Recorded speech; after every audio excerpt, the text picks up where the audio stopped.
au patriarche, ancien ministre Mbila Simon, au président du comité d'organisation de l'UPC, ancien président du bureau de comité directeur de l'UPC, le camarade Victor Onana. Monsieur les journalistes, vous avez observé que chaque fois qu'il y a l'opportunité ou l'urgence de me prononcer devant vous, vous, en tant que témoin de l'histoire politique de notre pays, je prends la peine de vous rencontrer et m'adresser à l'opinion publique nationale et internationale à travers vous.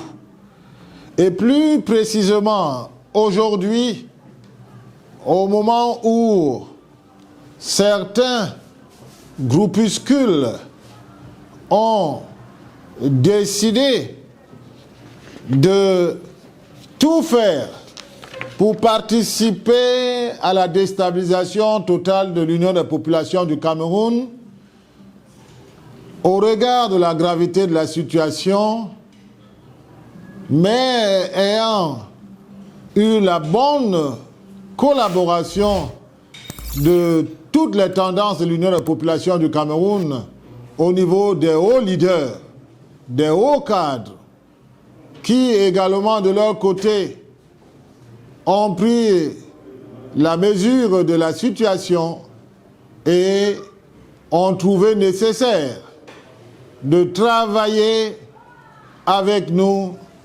afin que l'Union des populations du Cameroun ne disparaisse pas de la scène politique camerounaise, ou alors que l'Union des populations du Cameroun occupe convenablement son statut. Nous avons trouvé nécessaire de vous inviter à cette conférence de presse au moment où un groupe s'entête à tenir dans l'illégalité totale et au nom de l'Union des populations du Cameroun, un congrès violant tous les statuts de l'UPC, un congrès violant également le pacte d'entente scellé et mis à notre disposition sous la forme d'une déclaration historique dite Déclaration de Yaoundé, déclaration issue de l'Assemblée générale des cadres de toutes les tendances, convoquée et présidée le 3 août 2021 par le patriarche docteur révérend pasteur Djamil Wandi, qu'assistait pour la circonstance l'ancien ministre Mbila Simon, collaborateur respecté d'Augustin Frédéric Kodok, grand timonier qui a travaillé avec Kodok dans le retour de l'Union des populations du Cameroun devant la scène politique camerounaise dans les années 91.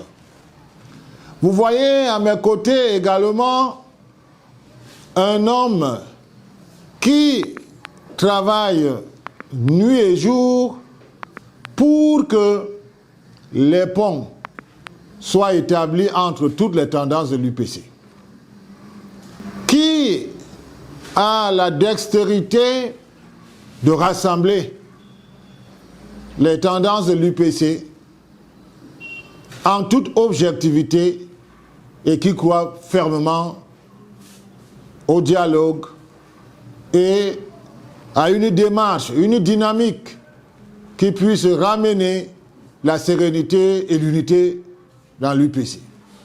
Il s'agit du camarade Victor Onana. Mesdames et messieurs les journalistes, je voudrais vous dire que certains se sont focalisés sur Bapor Lipat comme si Bapor était celui-là qui refusait le dialogue. Aujourd'hui, les hauts cadres ont expérimenté la situation et découvrent que Bapor Lipat ne s'est jamais opposé au dialogue dans l'UPC et que bien au contraire, il y a eu un travail de manipulation. Mais je salue ici le courage des camarades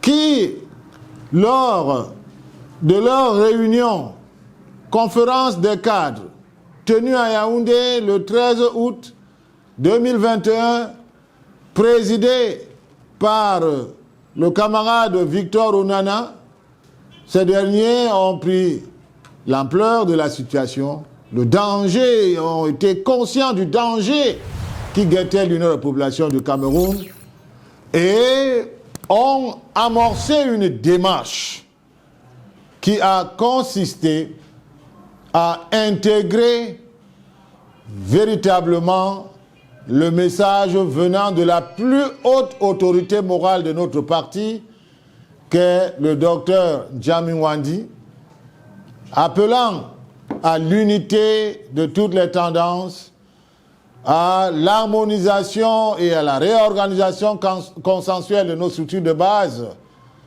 pour créer une dynamique unitaire et après appeler à un congrès véritablement unitaire et inclusif.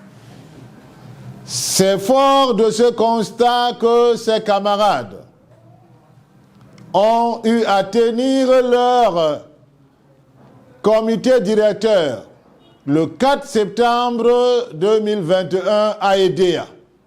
Comité directeur présidé par Madame Abiba Issa et où tout le bureau de ce groupe a eu à prendre part et le président Victor Onana a évalué la situation et de commun accord, ils ont sorti une résolution appelant au report du congrès envisagé dans leur propre groupe pour le 11, 12, 13 septembre 2012. Ils ont donc fait le bilan et ils ont appelé à un report de ce congrès. Ils ont signé cette résolution et ils ont saisi toutes les autorités pour dire que eux, en tant que direction du parti, de leur côté, trouvaient nécessaire de reporter le congrès et d'aller dans la dynamique unitaire pour harmoniser la démarche qui consiste à consolider l'unité de notre parti. Malheureusement, ceux qui ont des agendas cachés ont trompé la vigilance de leurs camarades, se sont précipités à Yaoundé et ont convoqué le congrès de manière illégale pour le 11 septembre 2021. Et par des subterfuges avérés, des méthodes mensongères, la manipulation des autorités administratives, le sous-préfet de Yaoundé 2 leur a délivré un récépissé leur donnant la possibilité d'organiser pour ce jour un congrès illégal au nom de l'Union des populations du Cameroun. Sachant très bien que nous sommes dans un état de droit et constatant que toutes les tendances et leurs cadres, en toute majorité, ont décidé de relever ce défi de l'unité, et d'annuler ce congrès du 11 septembre. De manière concertée, nous avons saisi le tribunal administratif du centre parce que nous croyons aux institutions de notre République. Nous savons très bien que le Cameroun est un État de droit. Nous savons très bien que le président Paul Biya, garant de nos institutions, veille au respect des droits des associations que nous sommes, quand bien même nous sommes un parti politique, et également fait tout pour que la justice puisse fonctionner et qu'elle puisse lire le droit en toute souveraineté. Bien évidemment, mesdames et messieurs les journalistes, au terme de cette approche, le 10 septembre 2021, de manière concertée, c'est-à-dire toutes les tendances de l'Union des populations du Cameroun, pour mettre fin à ce braquage politique, toutes ces tendances ont donc trouvé nécessaire de saisir le tribunal administratif. Par le biais de notre conseil. Et hier, vers midi ou 13h, le tribunal administratif du centre a délivré un sursis au sous-préfet de Yaoundé 2. Également à sa hiérarchie, le MINAT, à l'effet d'annuler le congrès de l'UPC organisé, convoqué ce jour à Yaoundé par Balaguel Nkout. Le message est donc clair. En se référant à la décision du tribunal administratif du centre qui a délivré un sursis au sous-préfet de Yaoundé 2,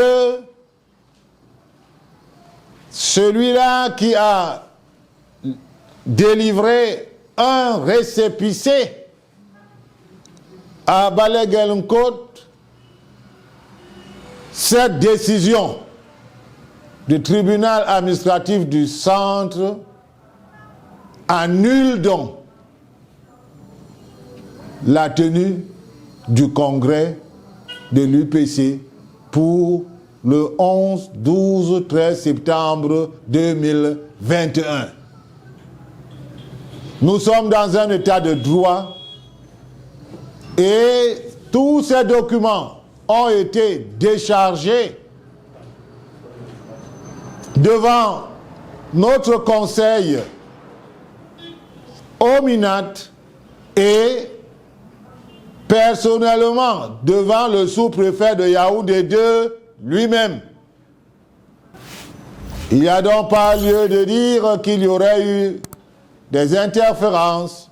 Le sous-préfet de Yaoundé 2, signataire du récépissé, a donc reçu le sursis du tribunal administratif pour l'annulation du congrès de ce jour. Le message est clair. Le congrès illégal convoqué pour ce jour par Balaguel Nkout pour le compte de l'Union des populations du Cameroun est annulé. Et le tribunal administratif du centre a saisi les autorités qui ont signé le récépissé dans ce sens et a appelé ces derniers à se présenter au tribunal administratif dans 5 jours à partir de la date de leur signature. C'est-à-dire depuis hier, ils sont notifiés et ils ont 5 jours pour se présenter au tribunal administratif. Ça veut donc également dire que si en violation de cette décision du tribunal administratif, il y a une manifestation interdite et des cautions des officines et des réseaux mafieux, il y aura violation de la justice et nous ne répondons pas de tels actes. Comme vous le savez très bien, Paul Robert est très respectueux des institutions de la République et de ceux qui les incarnent. J'aurais pu dire beaucoup de choses devant vous à ce sujet, mais je rendrai personnellement compte, je le dis devant les médias, je vais rendre personnellement compte au chef de l'État de tout ce que j'ai pu recueillir dans la gestion de ce dossier. Tout ce que j'ai pu recueillir comme déclaration dans la gestion de ce dossier.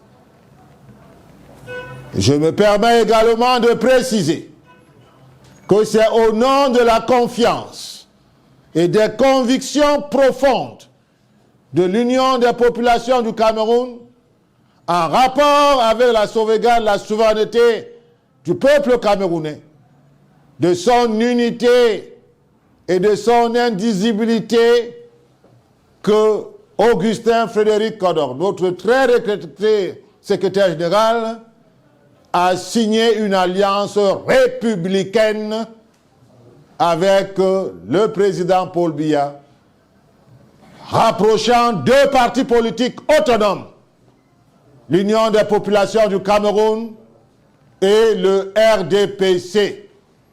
C'est le lieu pour moi d'interpeller ceux qui veulent manipuler, chercher l'après Paul Biya en voulant faire de l'UPC un instrument de déstabilisation de Paul Biya.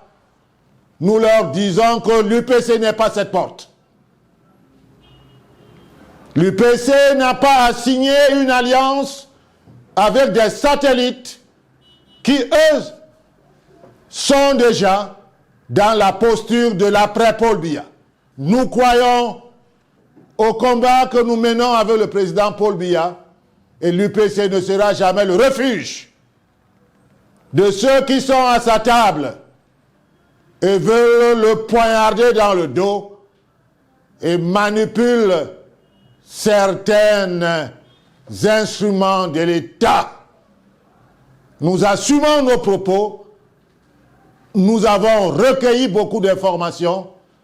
Certaines personnes ont osé s'adresser à nous pour nous parler de l'après, de leur structuration, de leur bataille par rapport à la paix, à l'après Paul Biya. Nous sommes dans l'actualité de Paul Biya et dans l'après de Paul Biya, qui se fera avec Paul Biya ou ne se fera pas. L'UPC des réseaux, ce n'est pas nous. Mais l'UPC républicaine, c'est nous. L'UPC des officines satellitaires, ce n'est pas nous. Mais l'UPC républicaine, institutionnelle, allant dans la conquête du pouvoir ou à la participation à la gestion du pouvoir, c'est nous.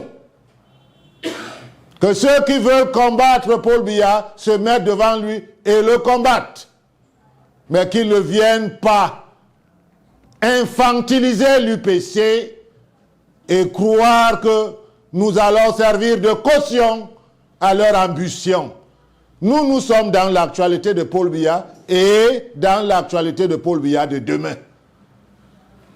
Monsieur les journalistes, permettez-moi de consigner donc à travers un communiqué la synthèse de notre propos.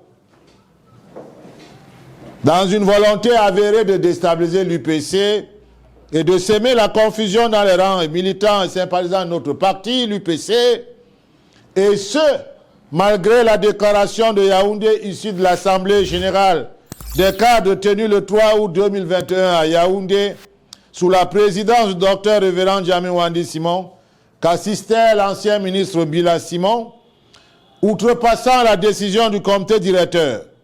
Sa hiérarchie, tenue le 4 septembre 2021 à Edea sous la présidence de Mme Habiba Issa, présidente du dit comité, appelant au report du congrès des 11, 12, 13 septembre 2021 à Yaoundé, afin de renforcer la base dynamique unitaire indispensable, partagée par toutes les tendances de l'UPC, Balagal Côte, en toute illégalité, s'est entêté à convoquer ce 11 septembre au palais de congrès de Yaoundé et usé du mensonge et de la tricherie pour amener le sous-préfet de Yaoundé 2 à signer un acte récépissé sur la base de fausses allégations pour faire tenir en toute illégalité un congrès au nom de l'UPC.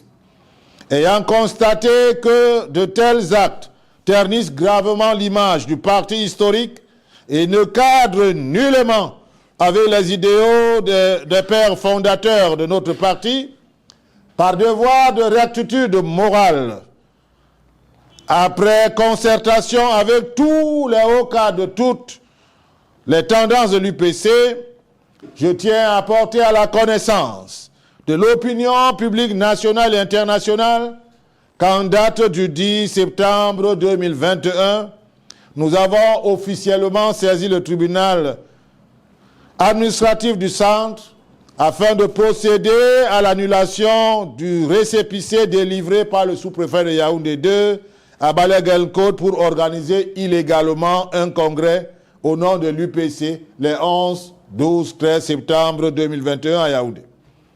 Le Cameroun étant un état de droit, nous vous confirmons que le 10 septembre 2021, le tribunal administratif du centre a délivré un sursis au sous-préfet de Yaoundé 2 et à sa hiérarchie, le MINAT, débouchant à l'annulation du congrès illégal convoqué par Balagal Côte ce 11 septembre 2021 à Yaoundé. Toutes les décisions afférentes à cette réunion illégale sont donc nulles.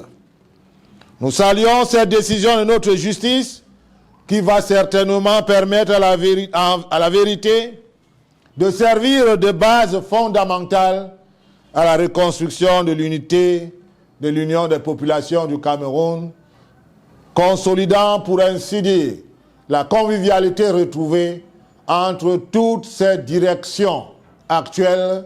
Et je puis vous assurer que dès la semaine prochaine, nous allons engager la démarche entre toutes nos deux directions afin qu'il y ait déjà une fusion des deux comités directeurs sous la supervision des patriarches Djamil Wandi et Simon Bila, et également au niveau de l'orientation stratégique, au niveau de l'action sur le terrain.